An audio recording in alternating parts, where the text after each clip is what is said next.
வணக்கம். இந்நேரத்திற்கான தலைப்புச் செய்திகளை பார்க்கலாம். டெல்லி கார் குண்டுவெடிப்பு தொடர்பாக மோடி தலைமையில் பாதுகாப்பு அமைச்சரவை கூட்டம். உளவுத்துறையின் தோல்வியை மறைக்கும் முயற்சி என காங்கிரஸ் கண்டனம்.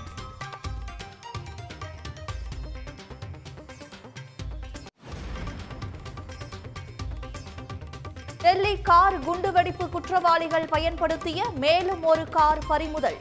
பாபர் மசூதி இடிப்பு தினத்தில் தாக்குதல் நடத்த திட்டமிட்டிருந்ததாக தகவல்.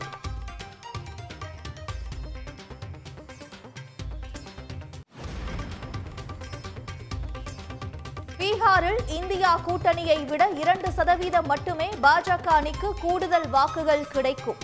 இரு அணிகள் இடையே கடும் போட்டி நிலவும் என்ற புதிய கருத்து கணிப்பால் தேசிய அரசியலில் பரபரப்பு.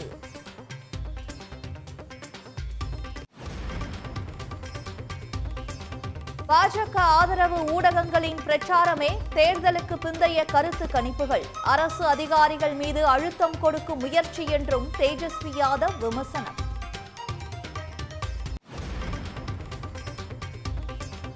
யுபிஎஸ்சி முதன்மை தேர்வில் தமிழ்நாட்டு மாணவர்கள் 155 பேர் தேர்ச்சி.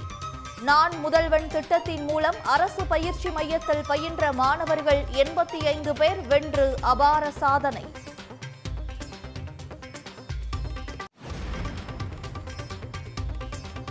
தங்கம் விலை சவரனுக்கு 800 ரூபாய் குறைவு. சென்னையில் ஒரு சவரன் 92,800 ரூபாய்க்கு விற்பனை.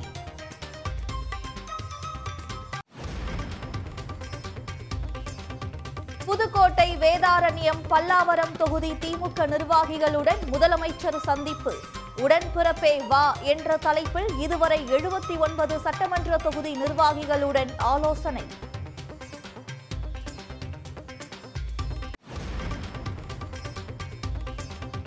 இலங்கை கடற்படையால் தமிழக மீனவர்கள் கைது செய்யப்படுவதற்கு எடப்பாடி பழனிசாமி கண்டனம். ஒன்றிய மாநில அரசுகள் போர்க்கால அடிப்படையில் நடவடிக்கை எடுக்க வலியுறுத்தல்.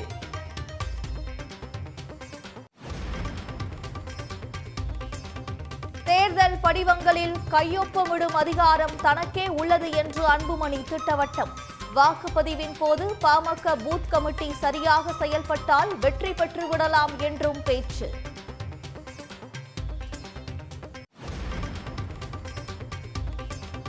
தமிழ்நாட்டில் நாகை, புதுக்கோட்டை, நெல்லை உள்ளிட்ட இடங்களில் கனமழை.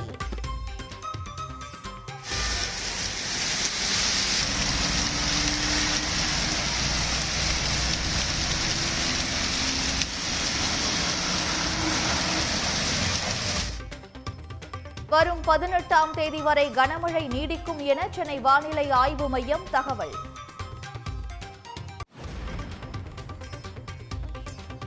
நெல் ஈரப்பதம் குறித்து அறிவிப்பு வெளியிடாத ஒன்றிய அரசுக்கு டெல்டா மாவட்ட விவசாயிகள் கண்டனம்.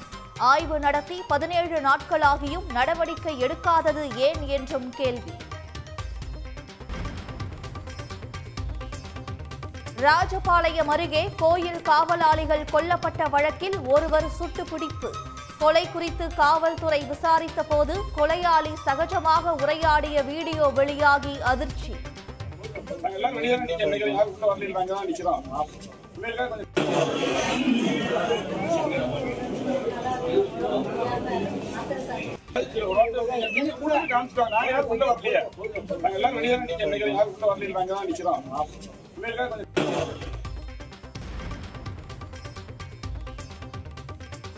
நடிகர் அஜித்குமாரின் கார் ரேஸ் அணியுடன் கைகோர்த்தது ரிலையன்ஸ். கேம்பா எனர்ஜி பார்ட்னராக இணைந்ததாக அதிகாரப்பூர்வ அறிவிப்பு.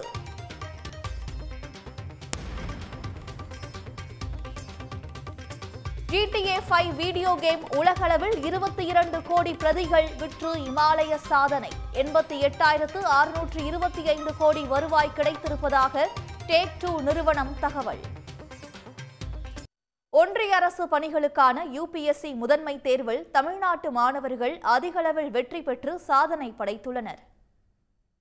ஒன்றிய அரசு பணிகளுக்கான யுபிஎஸ்சி முதன்மை தேர்வு முடிவுகள் வெளியாகியுள்ளன. 2025ஆம் ஆண்டுக்கான யுபிஎஸ்சி முதன்மை தேர்வுகளில் தமிழ்நாட்டு மாணவர்கள் குறிப்பிடத்தக்க அளவில் சாதனை படைத்துள்ளனர். கடந்த ஆண்டு நடைபெற்ற யுபிஎஸ்சி முதன்மை தேர்வுகளில் தமிழ்நாட்டைச் சேர்ந்த 136 மாணவர்களை வெற்றி பெற்ற நிலையில் தற்போது 155 மாணவர்கள் வெற்றி பெற்றுள்ளனர். குறிப்பாக தமிழ்நாடு அரசின் பயிற்சி மையத்தில் பயிற்சி பெற்று கடந்த ஆண்டு 48 மாணவர்கள் வெற்றி பெற்ற நிலையில் நடப்பாண்டில் 87 மாணவர்கள் வெற்றி பெற்றுள்ளனர். அதாவது தமிழ்நாட்டில் இருந்து வெற்றி பெற்ற 155 மாணவர்களில் 87 பேர் தமிழ்நாடு அரசின் பயிற்சி மையத்தில் பயிற்சி பெற்றவர்கள் ஆகும். தமிழ்நாட்டு மாணவர்களின் தேர்ச்சி விகிதம் ஒட்டுமொத்தமாக 13.97% அதிகரித்துள்ள நிலையில் அரசு பயிற்சி மைய மாணவர்களின் தேர்ச்சி விகிதம் 77% அதிகரித்துள்ளது. அரசு பயிற்சி மையத்தில் பயின்று கடந்த ஆண்டு 35.29% மாணவர்கள் தேர்ச்சி பெற்ற நிலையில் நடப்பாண்டில் 54.84% மாணவர்கள் தேர்ச்சி பெற்று சாதனை படைத்துள்ளனர். தமிழ்நாட்டைச் சேர்ந்த மாணவர்களின் தேர்ச்சி விகிதம் அதிகரிப்புக்கு நான் முதல்வன் திட்டம் முக்கிய பங்காற்றி உள்ளது. 48 பேர் லாஸ்ட் டைம் கிளம்பினாங்க, இந்த வாட்டி 87 பேர், ஆல்மோஸ்ட் டபுள் ஆயிருக்குன்னு வைங்களேன். இதுக்கு முக்கியமான காரணம் வந்து நான் முதல்வன் ஸ்கீம். அந்த நான் முதல்வன் ஸ்கீமில் வந்து பயிற்சி கொடுக்குறதுல வந்து 7500 ரூபா மாதம் கொடுக்குறாங்க ஃபெல்லோஷிப்பு. மெயின் எக்ஸாமுக்கு படிக்கிறதுக்கு 25000 ரூபா கொடுக்குறாங்க. அதுக்கப்புறம் இன்டர்வியூக்கு வந்து 50000 ரூபா கொடுக்குறாங்க. ஸோ அது மட்டும் இல்லாமல் இதில் இன்னொரு முக்கியமான விஷயம் என்ன அப்படின்னா, இந்த வாட்டி வந்து இதை வந்து டபுள் பண்ணாங்க. அத்துடன் புதுமை பெண், தமிழ் புதல்வன் உள்ளிட்ட தமிழ்நாடு அரசின் திட்டங்களே அடிப்படை என மாணவர்கள் தெரிவித்துள்ளனர். நான் முதல்வன் திட்டத்தின் மூலமாக பிலிம் செலக்ட் ஆன எல்லாருக்குமே 25,000 ஸ்காலர்ஷிப் கொடுத்தாங்க. அது மட்டும் இல்லாமல் தங்கி படிக்கிறதுக்கு இந்த all India civil services coaching சென்டரில் test series, personal mentorship, food and accommodation எல்லாம் சேர்த்து ஒரு இன்டகிரேட்டடாக கைடன்ஸ் மாதிரி இருந்தது. அது ரொம்பவே ஹெல்ப்ஃபுல்லாக இருந்தது. ஒரு வீட்டிலேருந்து படிக்கிற மாதிரி ஒரு என்வரான்மெண்ட் இருந்ததில் ரொம்ப நல்லா இருந்தது. அதனால நல்லா கிளியர் பண்ணது. Thanks to the government. நான் முதல்வனில் ஃபர்ஸ்ட் வந்து 225 சீட்ஸ் தான் வச்சுருந்தாங்க ப்ரிலிம்ஸ் பாஸ் ஆன ஸ்டூடெண்ட்ஸ்க்கு. பட் நாங்கள் கோரிக்கை வச்ச உடனே தமிழ்நாடு கவர்மெண்ட் உடனே யாரெல்லாம் ப்ரிலிம்ஸ் வந்து பாஸ் ஆகிருக்காங்களோ தமிழ்நாட்டிலேருந்து அவங்க எல்லாத்தையும் அக்காமடேட் பண்ணுறதுக்காக இம்மீடியட்டாக ஸ்டெப்ஸ் எடுத்து எங்கள் எல்லாத்துக்கும் அக்காமடேஷன், அது மட்டும் இல்லாமல் ஸ்டைஃபண்ட் 25,000 ஸ்டைஃபண்டு, ஃபுட்டு, கோச்சிங் எல்லாமே எங்களுக்கு வந்து ஃப்ரீயாக ப்ரொவைட் பண்ணாங்க. இதனால் பாஸ் ஆன எல்லா ஸ்டூடெண்ட்ஸ்க்கும் பெனிஃபிட் ஆகி இந்த பெஸ்ட் இன்ஸ்டியூட்டில் இந்த பெஸ்ட் கோச்சிங் இதெல்லாம் எடுத்து எல்லாரும் பாஸ் ஆகிறதுக்கு ஹெல்ப்ஃபுல்லாக இருந்துச்சு. மாணவர்களின் உயர்கல்வி மற்றும் வேலைவாய்ப்புக்காக தமிழ்நாடு அரசு மேற்கொண்டு வரும் முயற்சிகள் காரணமாக வரும் ஆண்டுகளில் தமிழ்நாட்டு மாணவர்களின் வெற்றி வாய்ப்பு மேலும் அதிகரிக்கும் என எதிர்பார்க்கப்படுகிறது. தமிழ்நாட்டில் ஒன்றிய குழு ஆய்வு செய்த நிலையில் நெல் கொள்முதல் ஈரப்பத முடிவை விரைவாக அறிவிக்க வேண்டும் என்று விவசாயிகள் வலியுறுத்தியுள்ளனர். தமிழ்நாட்டில் வடகிழக்கு பருவமழை தீவிரமடைந்து கடந்த மாதம் இறுதியில் டெல்டா மாவட்டங்களில் கனமழை கொட்டியது. இதனால் விளைநிலங்களில் தண்ணீர் சூழ்ந்ததோடு நெல் கொள்முதல் நிலையங்களில் நெல்மணிகள் பாதிக்கப்பட்டது. எனவே நெல் கொள்முதலுக்கான ஈரப்பத அளவை 17 இருந்து 22% ஒன்றிய அரசு உயர்த்த வேண்டும் என கோரிக்கை விடுத்து முதலமைச்சர் ஸ்டாலின் பிரதமர் மோடிக்கு கடிதம் எழுதியிருந்தார். இதையடுத்து ஒன்றிய அரசின் சார்பில் 3 குழுக்கள் தமிழ்நாட்டிற்கு வந்து மழையால் ஏற்பட்ட பாதிப்புகள், கொள்முதல் நிலையங்களில் நெல்லின் ஈரப்பதம் குறித்தும் மாவட்டந்தோறும் ஆய்வு மேற்கொண்டனர். அவற்றை பதிவு செய்து நெல் மாதிரிகளையும் ஒன்றிய குழுவினர் சேகரித்து சென்றனர். இந்நிலையில் ஒன்றிய அரசின் குழு ஆய்வு செய்து 2 வாரங்களாகியும் எந்த நடவடிக்கையும் இல்லை என விவசாயிகள் வேதனை தெரிவித்துள்ளனர். நெல்லின் ஈரப்பதத்தை 22% உயர்த்துவது குறித்த அறிவிப்பை ஒன்றிய அரசு உடனே வெளியிடவும் அவர்கள் கோரிக்கை விடுத்துள்ளனர். எங்களுக்கு இந்த ஈரப்பதம் குறித்து மத்திய அரசு ஆளக்கூடிய ஒன்றிய அரசு தான் நிர்ணயிக்கணுங்கிறது விதி. மாநில அரசு எந்த அதிகாரமும் கிடையாது. கடந்த ஆண்டு அதே மாதிரியே எங்களுக்கு ஈரப்பதம் 22% வேணும்னு கேட்டோம். மாநில அரசு கடிதம் எழுதிச்சு. ஒன்றிய அரசு வந்து பார்த்தாங்க, குழு அமைச்சு, எந்த பதிலும் சொல்லவே இல்லை. கிட்டத்தட்ட அது அறுவடையும் முடிஞ்சு நெல் கொள்முதல் முடிஞ்சு போச்சு. இந்த ஆண்டும் அதே மாதிரியே மாநில அரசு கடிதம் எழுதுகிறாங்க. மத்தியில் ஆளக்கூடிய ஒன்றிய அரசு இங்கே வந்துட்டு பார்வையிட வர்றாங்க. பார்வையிட்டு இன்னும் 15 நாளுக்கு மேலே ஆயிடுச்சு. இதுவரைக்கும் எந்த அறிவிப்பும் கிடையாது. ஒவ்வொரு செப்டம்பர் மாதமும் நமக்கு வடகிழக்கு பருவமழை ஆரம்பிச்சிருது. அந்த நேரத்தில் தான் குறுவை சாகுபடி நமக்கு அறுவடைக்கு வருது. அப்போ வரும்பொழுது இந்த பாதிப்பு ஒவ்வொரு ஆண்டும் ஏற்படுது. ஒவ்வொரு ஆண்டும் தமிழ்நாடு அரசு மத்திய அரசை கேட்க வேண்டிய ஒரு சூழ்நிலை ஏற்படுது. எனவே மத்திய அரசு முன்கூட்டியே செப்டம்பர் மாதமே ஈரப்பதத்துக்கு ஒரு அளவு வச்சு இந்த அளவுக்கு கொள்முதல் பண்ணலாம் என்கின்ற ஒரு அறிவிப்பை வெளியிட வேண்டும். அல்லது தமிழக அரசே இதை முடிவு செய்து கொள்ளலாம் என ஒரு முடிவை மத்திய அரசு தர வேண்டும்.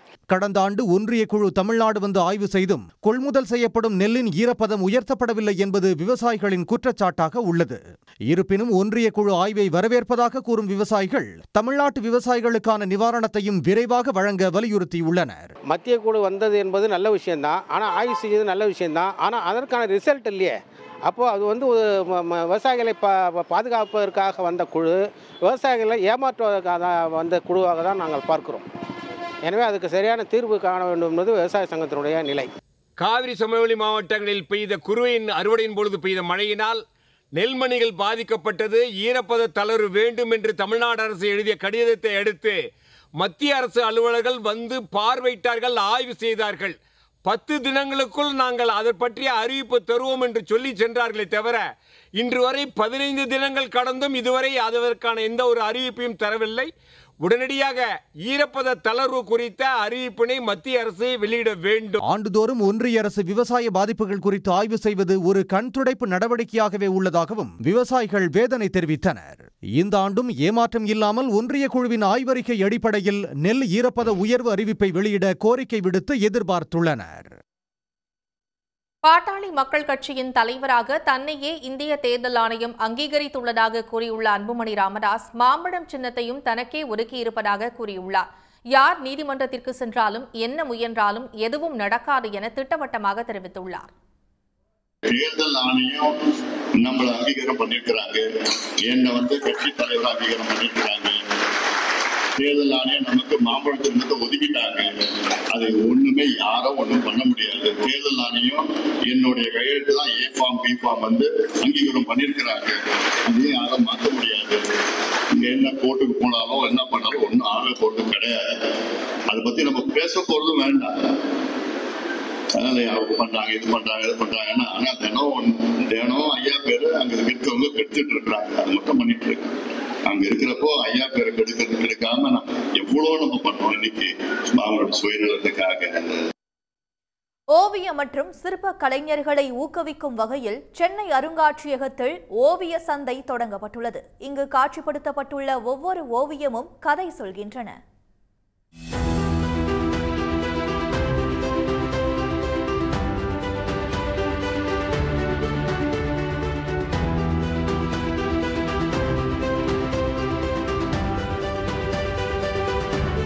தமிழரின் அடையாளமான ஜல்லிக்கட்டு ஓவியம், கிராமத்தை கண்முன் நிறுத்தும் ஓவியங்கள், வீட்டின் வரவேற்பறையை அலங்கரிக்கும் கலைப்படைப்புகள் என திரும்பும் பக்கமெல்லாம் திகைப்பூட்டும் வண்ணம் நம்மை ஈர்க்கின்றன அழகழகான ஓவியங்கள்.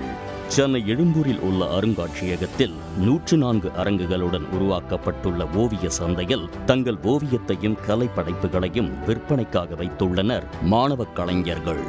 இதனை அமைச்சர்கள் சேகர்பாபு, சுவாமிநாதன் ஆகியோர் திறந்து வைத்தனர்.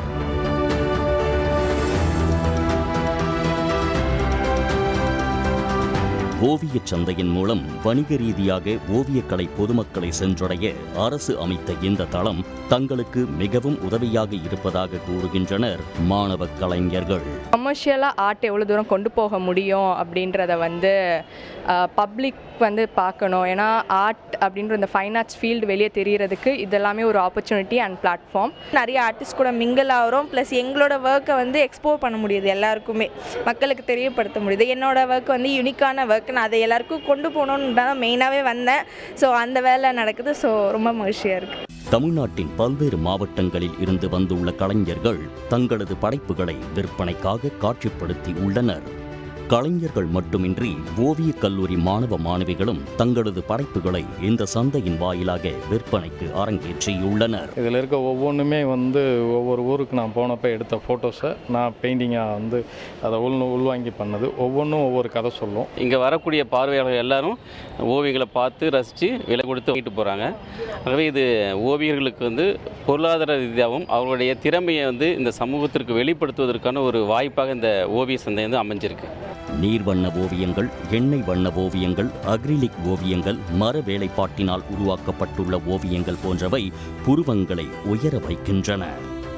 ஒரு கலைஞனுக்கு பாராட்டுக்கள் எப்படி தேவையோ அதேபோல பொருளாதார ரீதியான முன்னேற்றமும் மிகவும் முக்கியமானது என்றால் அது மிக இல்லை.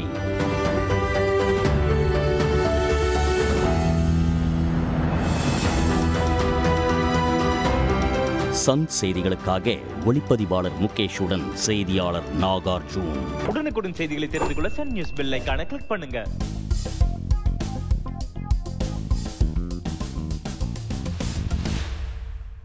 வாக்காளர் பட்டியல் சிறப்பு தீவிர திருத்தத்தில் அதிக குளறுபடிகள் உள்ளது என்று கூறியுள்ள பொதுமக்கள் படிவத்தில் பதிலளிக்க மிகவும் சிரமப்படுவதாக தெரிவித்துள்ளனர்.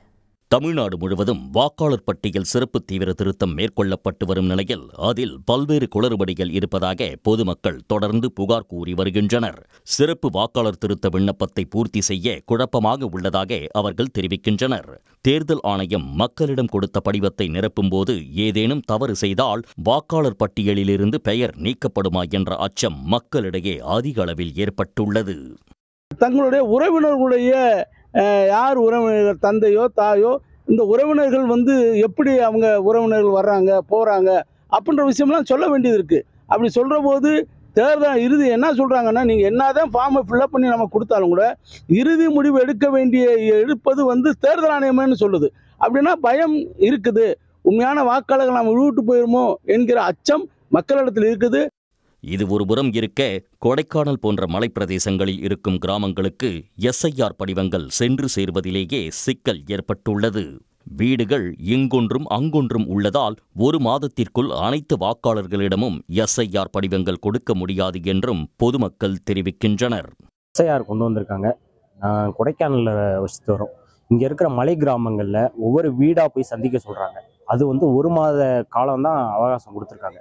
அதுக்குள்ளே எல்லா வீடையும் போய் சந்தித்து முடிக்கிறது ரொம்ப சிரமமான ஒரு விஷயம். இங்கே காட்டெருமைய தொல்லைகள் இருக்குது. அதுவும் இல்லாமல் மலை கிராமங்களில் ஒரு வீட்டுக்கு போயிட்டு ஒரு 1/2 hour ஆயிரும். ஒரு மாத காலத்துக்குள்ளே இதை முடிக்கணும் அப்படின்றது ரொம்ப சிரமமான ஒரு விஷயம். இது சாத்தியமும் இல்லை. ஏன்னு கேட்டிங்கன்னா, இந்த இதை ஒரு வீட்டுக்கும் கொண்டு போய் சேர்க்கணும். ஒரு சில இடங்களில் மொத்தமாக வச்சுட்டு அங்கே வாங்கிக்கிங்க அப்படின்ற மாதிரி சொல்கிறாங்க. இதனால நிறைய வாக்காளர்கள் ரொம்ப சிரமப்படுறாங்க. பல்வேறு குளறுபடிகள், குழப்பங்கள் மக்கள் மத்தியில் சாமானிய மக்களுக்கு எளிதில் புரிய முடியாத வகையில் தான் இந்த படிவங்கள் எல்லாமே இருக்குது. ஒட்டுமொத்தமாக பார்க்கணுன்னா, இந்த குறுகிய கால இடைவெளியில் இவ்வளோ பெரிய வேலையை இங்கே செய்யணும் அப்படின்றது கொடைக்கானல் மலையை பொறுத்தளவுக்கு சாத்தியமற்றதாக தான் பார்க்கப்படுது. வாக்காளர் பட்டியல் சிறப்பு தீவிர திருத்தம் என்ற பெயரில் மக்களை வாக்காளர் பட்டியலில் இருந்து நீக்கும் வேலையைத்தான் தேர்தல் ஆணையம் செய்து வருகிறது என்பதே மக்களின் குற்றச்சாட்டாக உள்ளது. அண்மை செய்திகளுக்கு தொடர்ந்து இணைந்திருங்கள் சன் நியூஸுடன். உடனுக்குடன் செய்திகளை தெரிந்து கொள்ள சன் நியூஸ் பெல் ஐகானை கிளிக் பண்ணுங்க.